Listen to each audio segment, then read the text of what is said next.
Can you tell us how the Space Centre started and what were the reasons for it beginning and what were the objectives? Yeah, when we started, as I mentioned, it was about 2005, and we were probably about the same age as a lot of the students here, a bit older probably. We were out of college, between 22 and 24, and we're the 5 people that you see sitting here, plus our Director General, His Excellency Yusuf Shaybani. And the mission, the vision that was given to us by His Highness Sheikh Mohammed was that we need to nationalize the development of our space assets. We need to build a satellite within less than 10 years here on UAE soil. So that was a big challenge for 5 young engineers. And the first step that we took was to partner with the right partner. So as you see, we have Dr. Kim here, and he's from South Korea. So we decided to work with our Korean partner, Satric Initiative, because they went through a similar step in the late 80s, early 90s, where they did some knowledge transfer with the United Kingdom. And they successfully then built their own satellites. So the first step for us was in 2006 to start Dubai Sat-1, which was the UAE's first remote sensing satellite, but also the first satellite that we work on a technology transfer basis. So we joined up with Satric. We sent a team of about 10 engineers to Korea, who worked there for over 3 years on about 30% of this project. The next step after that was going to obviously deeper into Dubai Sat-2, which was about 50% development. And then I think obviously throughout this discussion you'll hear about Khalifa Sat and the Mars probe and how we went on from there. Yeah. And Ammar, obviously you've just come out of university, you've decided that you want to make satellites, that's the thing that you're going for. But obviously you don't really understand at that point what it takes to make satellites. It's never been done in the UAE before. So this knowledge transfer program, just explain to us how that works and why it's so important. I think when I graduated, similar to any other person who would graduate, I graduated from an electronics engineering background. There was ambition, and luckily there was the Emerson Institute for Advanced Science and Technology established at that time, and I joined them. I think anybody who graduates from university, he would have a lot of expectations and have a lot of ambitions, but it's very hard to find a place where you can tailor these expectations, tailor these capabilities towards a very direct goal and make it achieve something very unique. I think the knowledge transfer program was focused on that. The idea was to make sure that the fresh graduates, and we always focused on fresh graduates, can quickly join the program and progressively be a part of the program, an effective part of the program.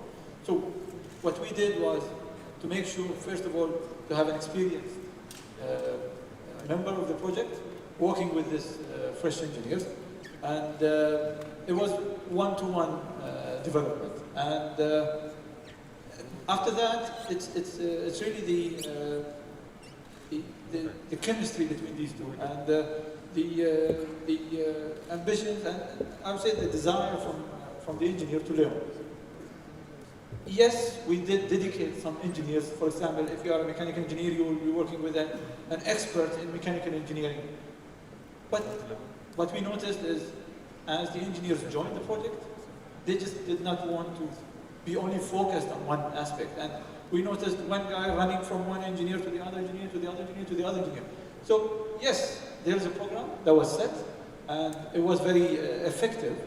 But it's always also the desire of the people themselves, the engineers themselves, to learn more and more. I think to be able to achieve it within 10 years, it did need that. We did need dedication, and we did need desire from these engineers to excel.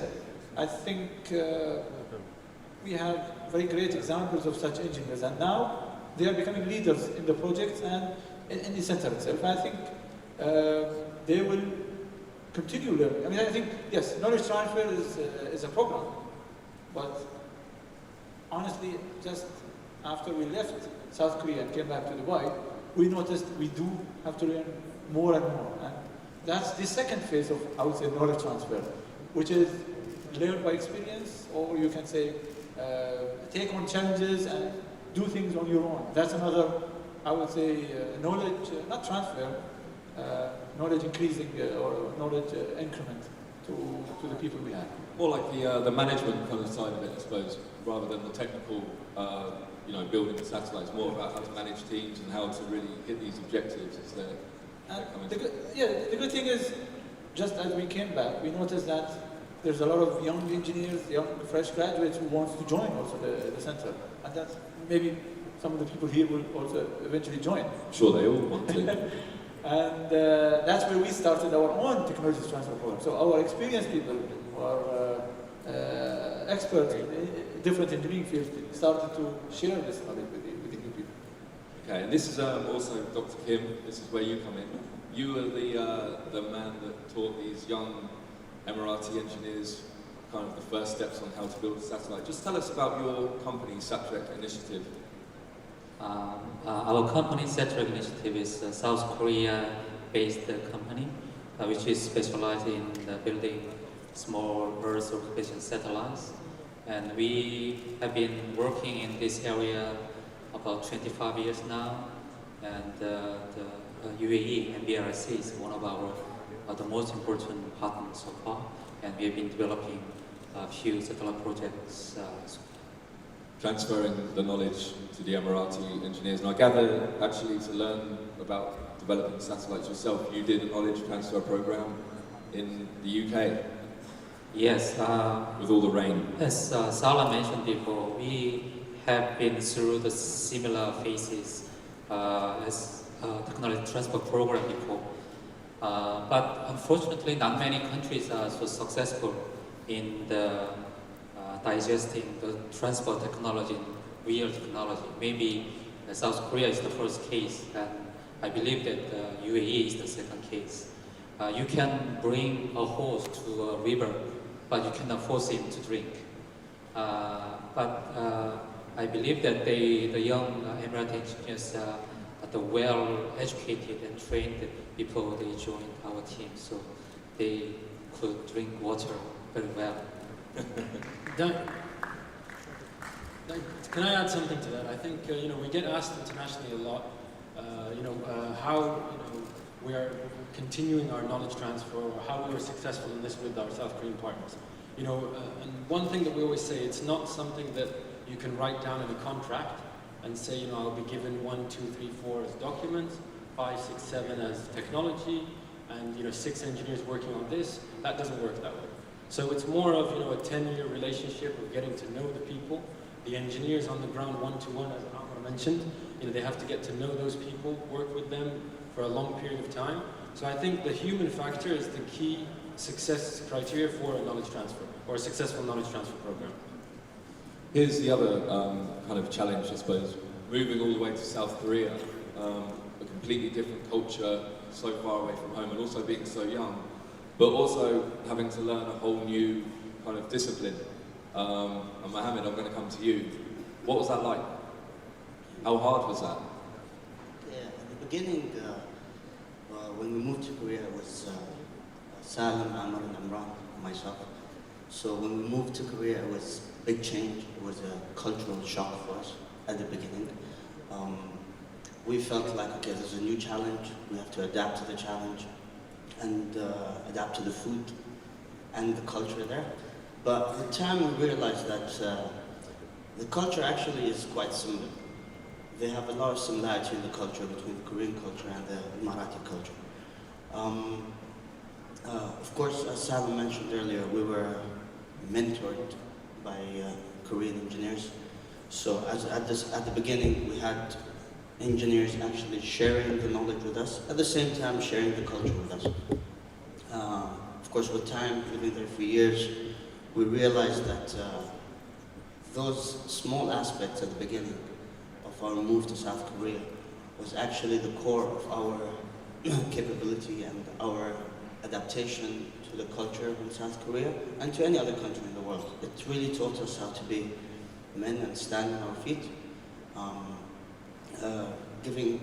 Getting a lot of credit from different Korean engineers, learning different systems. Everyone was based on a different subsystem when we first moved there, but living in Korea really taught us how to be independent. That I will definitely say. And with time, of course, we learned the language. That made it easy for us. So we understand Korean, we speak Korean. It made our life easier. And of course, moving around Korea with our Korean colleagues, we made a lot of Korean friends. So it made our life much easier. Of course, the support of the government was always there. Whenever we needed anything, it was always there. ES back then, Hamad Barashat Space Center now, was always supportive. So it was a good collaboration, I would say, and partnership between us and Saturday that made us living in South Korea very easy and enjoyable and lovable, actually. So to me personally, it's my second home. And during that time, of course, you were kind of working alongside these engineers to make DubaiSat-1. And when that was finished, how long did it take to build that first satellite? Actually, DubaiSat-1, we did it in 2 years. 2 years. 2 years, so it was a very compressed program. And we got around 30% of that knowledge transfer at the beginning. Of course, subsystem level, and we got involved in the system level also at that time. And then when it's finished, and you've spent 2 years kind of working on it, you then got to watch it launch, I gather, in a rocket. Is that right? Yes. Yeah. Actually, before it finished, let me just add this. Just to show how the team was really willing on moving on alongside Saturday. When we finished designing DubaiSat-1, we didn't wait for the launch, we jumped to DubaiSat-2. So it was a progressive development and for the engineers, for the satellite industry. So the launch of DubaiSat-1, of course we had a team here in Dubai and we had a team at the launch base. So Amran and myself, we were in the operations center. And the launch was scary.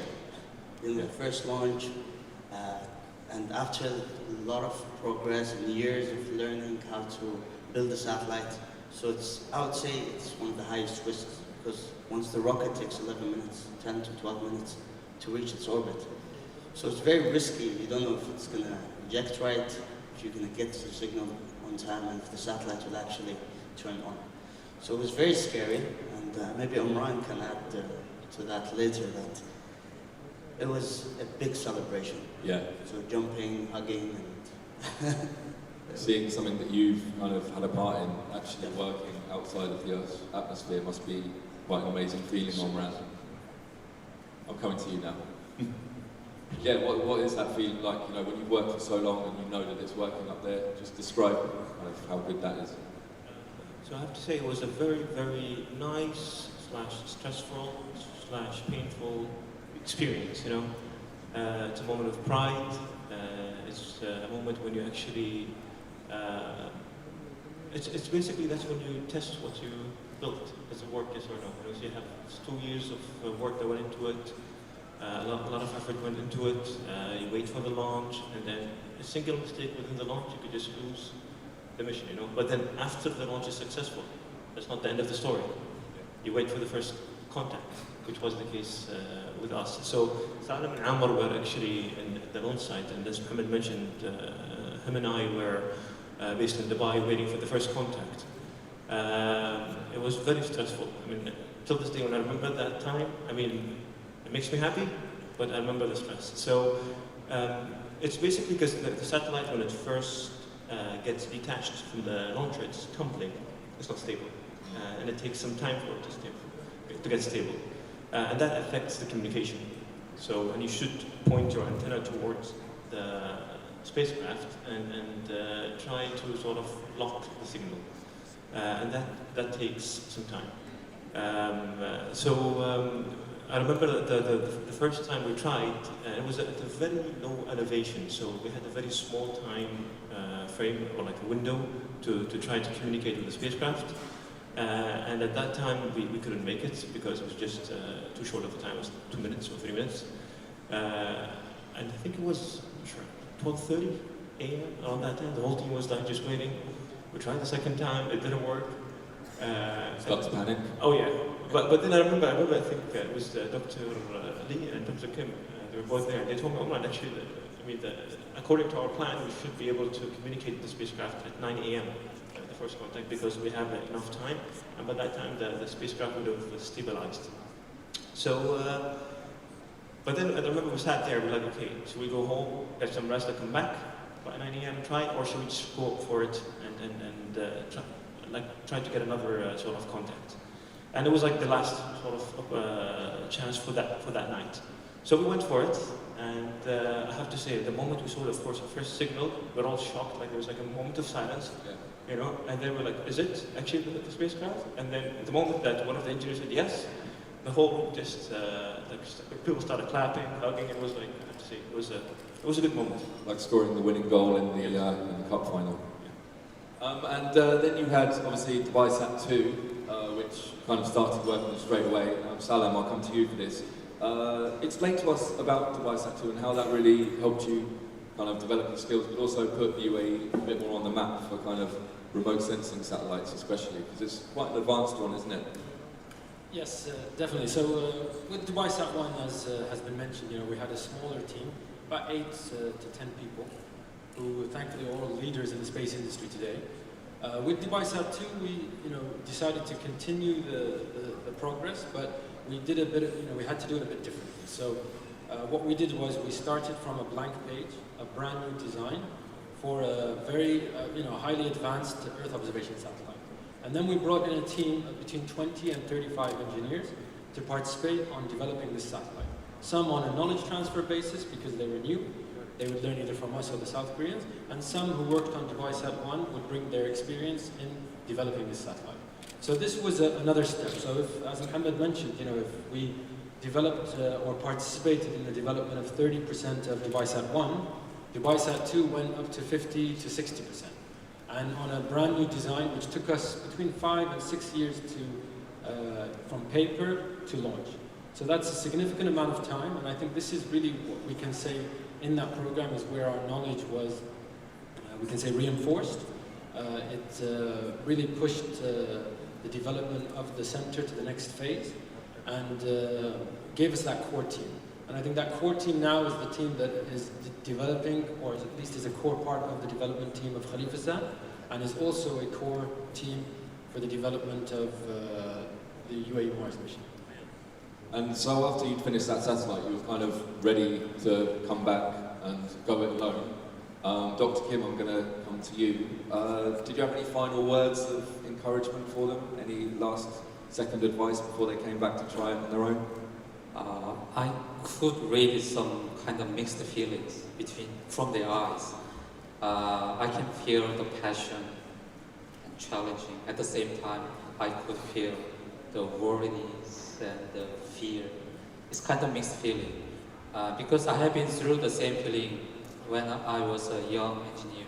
I could share my feeling together, and they were good because they have been through all the detailed technology with their hands. I believe that they have enough confidence at the time. So I would try to persuade them that you can do it, you can develop your own satellite, and you can be a good engineer at the time. And for my happiness, they are very successful now, and I'm really very, very proud of them. And that does bring us up to date. So, Amer, Khalifasat, for which you're the project manager, this is going to be the most advanced satellite that you've built, more advanced than DubaiSat 1, DubaiSat 2, and you're building it only with Emirati expertise, and it's the first Earth observation satellite to be built on UAE soil. Just tell us a bit about what the challenges are related to that, and how is the project going? So I think it's due for launch in exactly 1 year, isn't it? Are you going to meet that target? The challenges are infinity. But no, the thing is, I think the experience we had, the 10 years or let's say 8 or 9 years experience working on DubaiSat 1 and 2, the team has gained quite enough amount of knowledge and experience. This was all done in South Korea, so Khalifasat, the key challenge was to bring it back to the UAE. I think the UAE has a lot of potential to grow, and this was the main target for the center. So before we come back, we started building our own facilities and the infrastructure. So we focused at the beginning on the human capital, and then we, before the start of Khalifa we started building the infrastructure.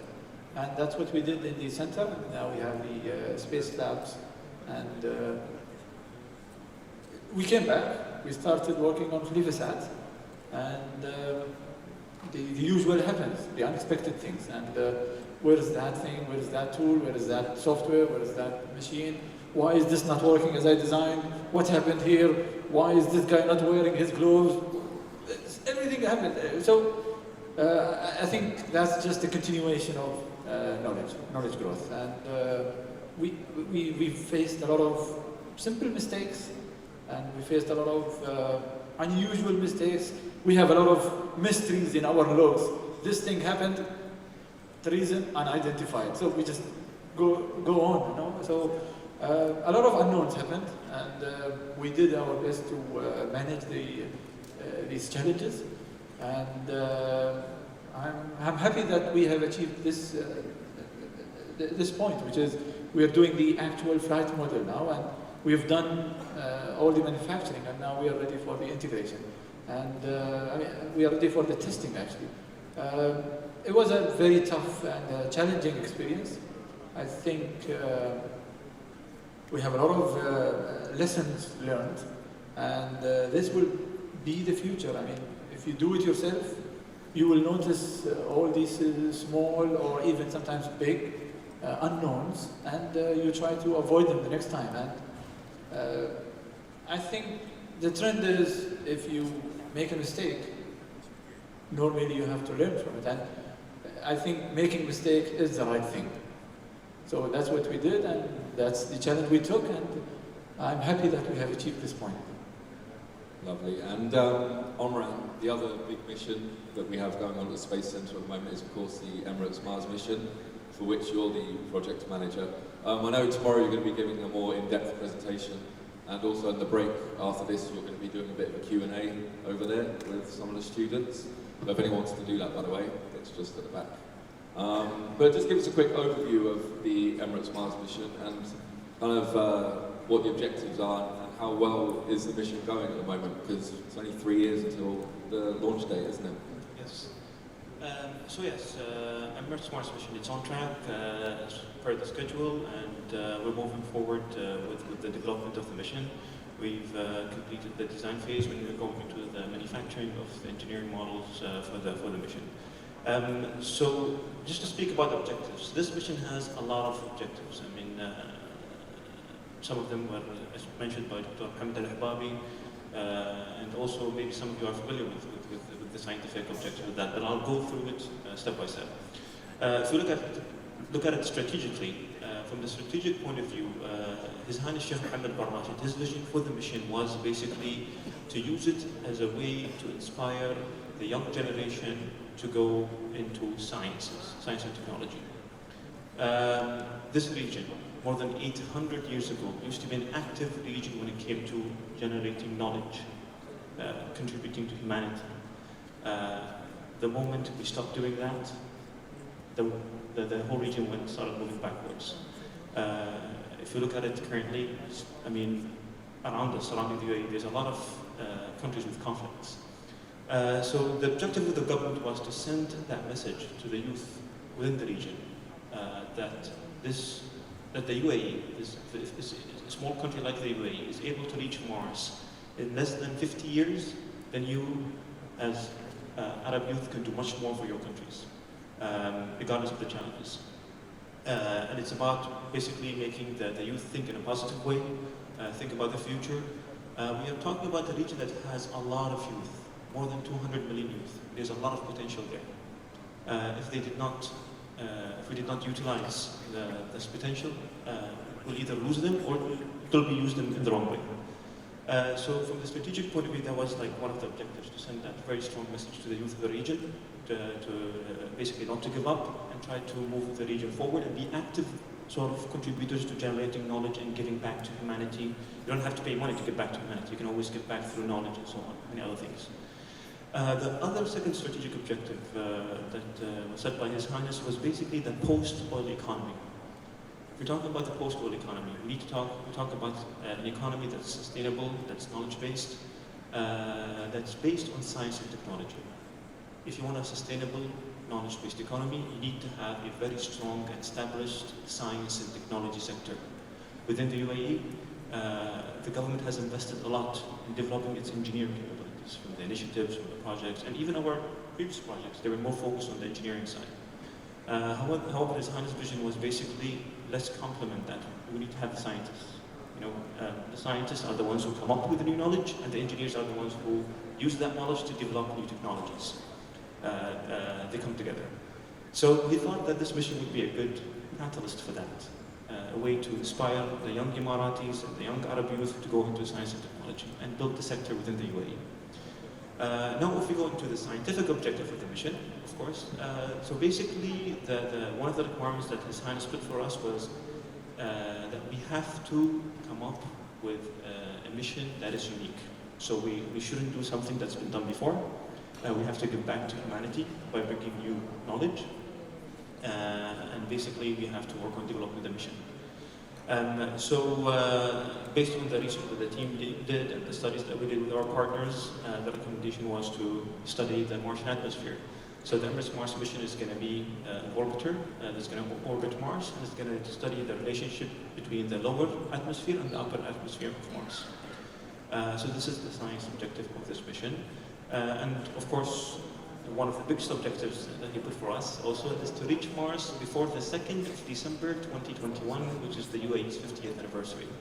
So and that was in 2014. So at that time, we only had about 7 years to develop a mission. So this is an overview about the mission, and as you mentioned, I'll have my session later. Yep. Q&A, that the students can come and join me. How many people can come? 20, did you say? No, the Q&A, as many as they want. As many as you want. I'll make sure they ask you some really hard questions. Yeah, please do. Mohammed, I want to come to you.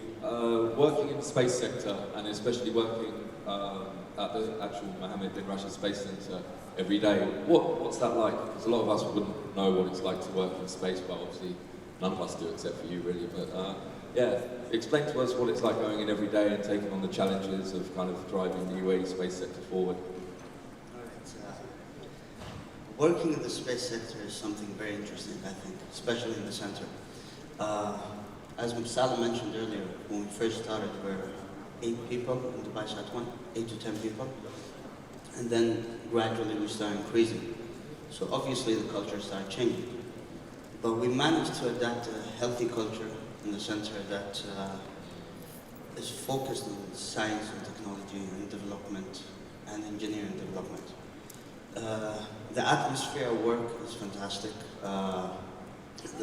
You feel like it's a family-oriented center. You get a lot of social activities that is done internally in different departments.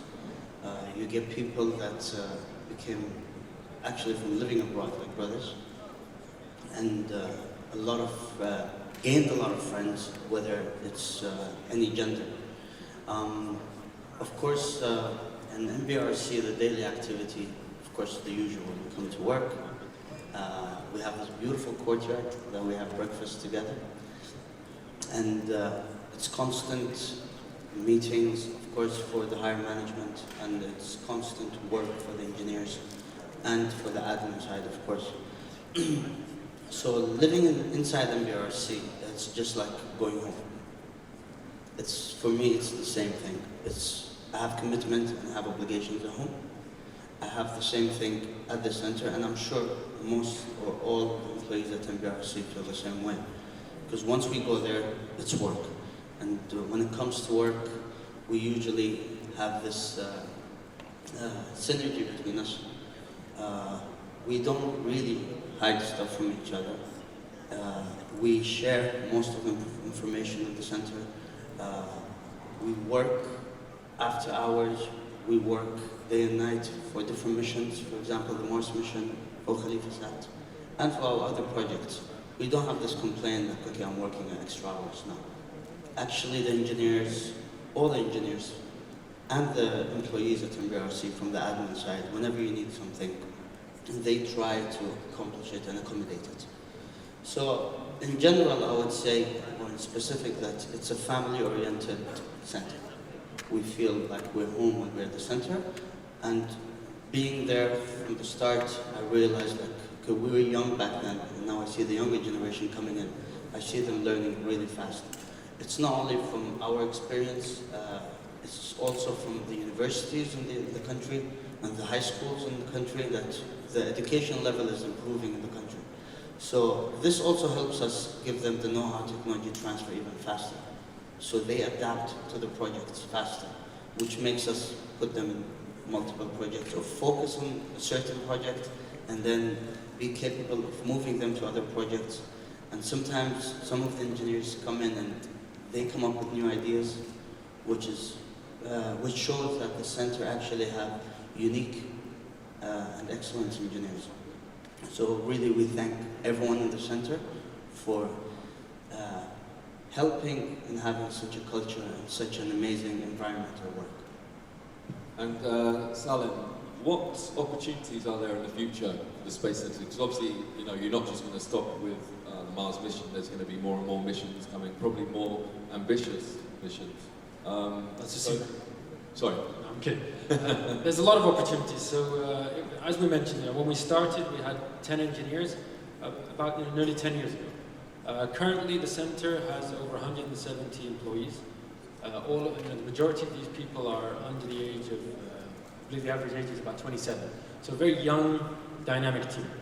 Going forward in the future, obviously, we're looking at multiple projects. But I think the key, we can say the ethos of the center has always been with His Highness's vision from the start, which is to develop capabilities in science and technology, to develop capabilities in space systems. So we're always looking at increasing the number of engineers and scientists that we have at the center.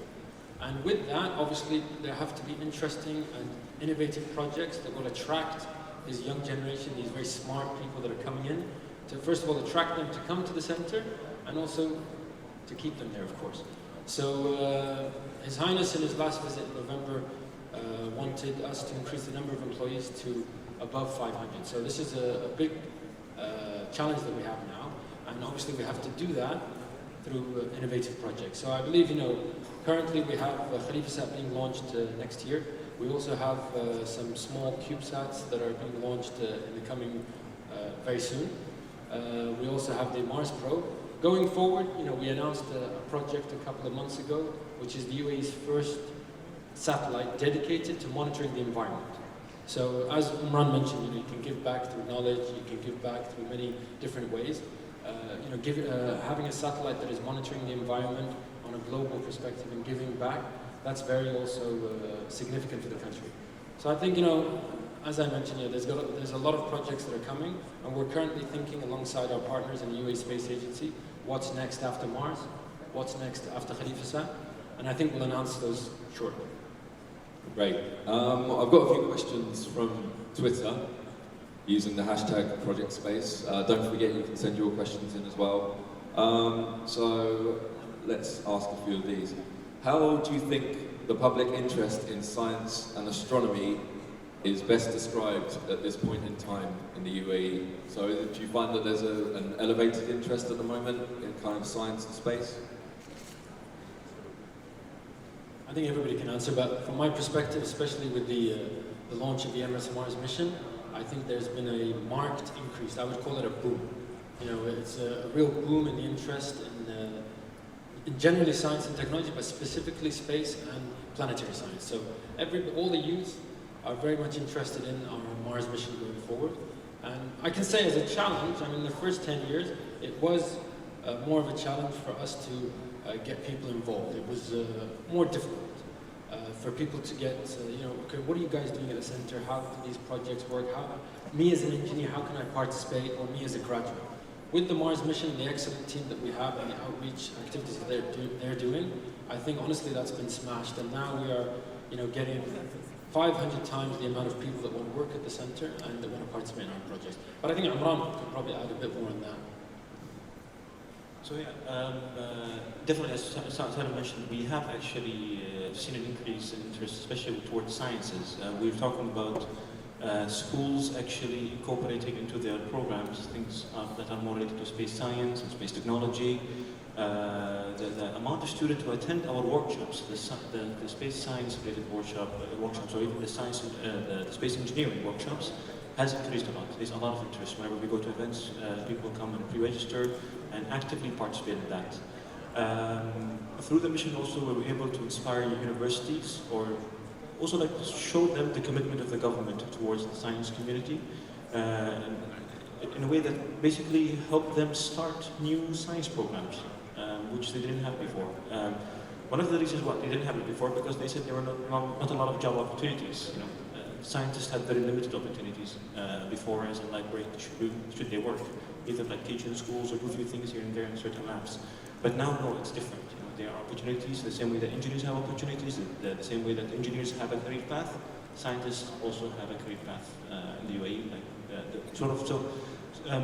Through the space program, the UAE was able to create that ecosystem that nurtures scientists and hopefully like push them to push the future generation to go deeper into this field. Great. And another question I'm going to ask you from Twitter, and I think you can all have a go at this one. What was the biggest obstacle our engineers faced in South Korea, and what was the best experience they had in South Korea? You probably all got individual answers to this, so we'll start with Mohammed at the end. The best experience I had in Korea, there's a lot of them, but if I pick something, just one of the moments that I felt proud of is seeing the young engineers actually developing different subsystems. When we started, we always had a mentor from the Korean side, but with time, like going to the lab, you see our engineers actually developing different subsystems and programming different programs. That's one of the things I'm proud of.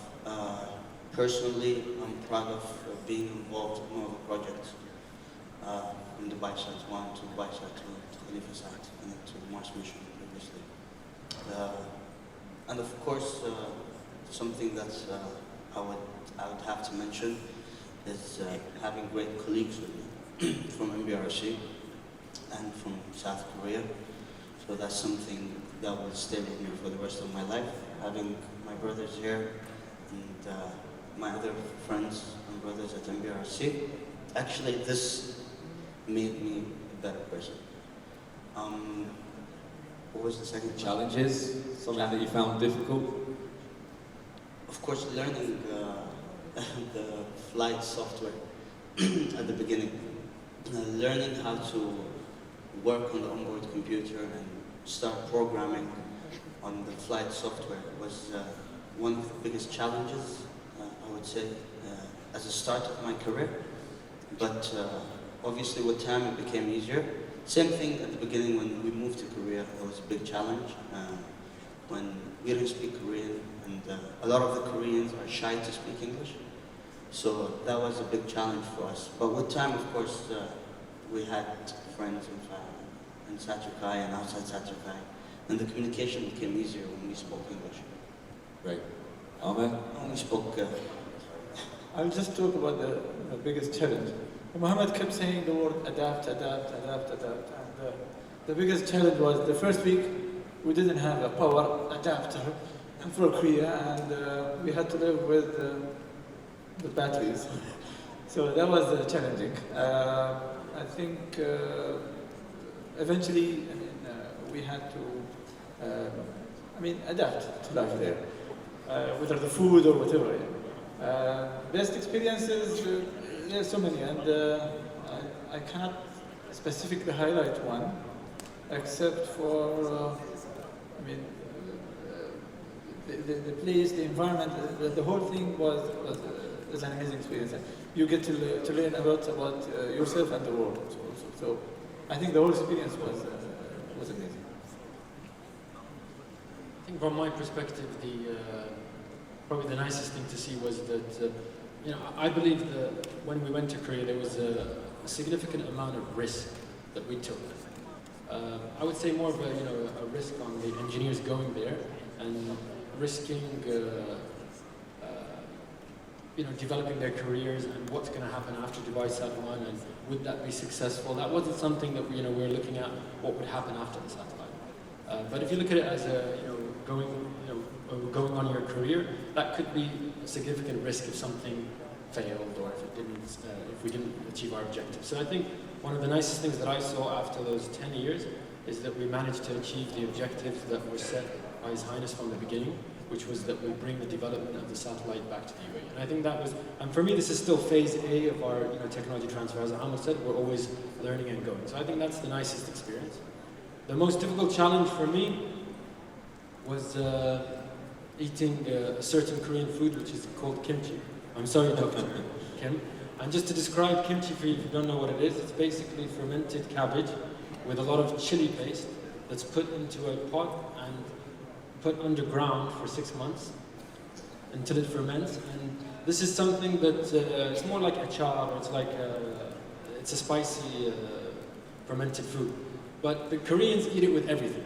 So in every restaurant, everywhere you go, so that was the biggest challenge for me. Omran, you liked the food, didn't you? Sorry? You liked the food, right? Yeah, I like the food.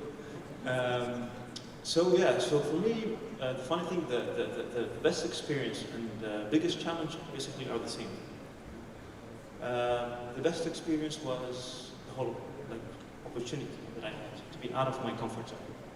As Sarah mentioned, going there, there's still a lot of things, like a lot of uncertainties. It's a new program. You have to spend X amount of years, like I spent 7 years in South Korea. What will happen next? So there's a lot of uncertainties, It's a new field. I was just a fresh graduate. I didn't have the experience, Will I be able to learn from my South Korean colleagues? Will I be able to get the knowledge I need? Will I be able to communicate in a good way, effectively, and achieve the objectives that the government set? So being out of the comfort zone, that was the best experience. And was the biggest challenge.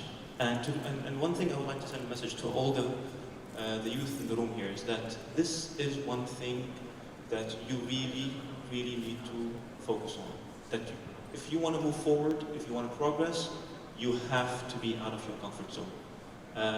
If you're gonna always be comfortable, if you're always gonna do the things that are done usually or the normal way, you will never progress. You'll either be at the same status or you're going to be behind others. So if you want to move yourselves forward, if you want to move your nation forward, you have to be out of your comfort zone. You have to innovate, you have to be creative, and you have to think out of the box. So, yeah, that's my experience. Thank you so much. We are out.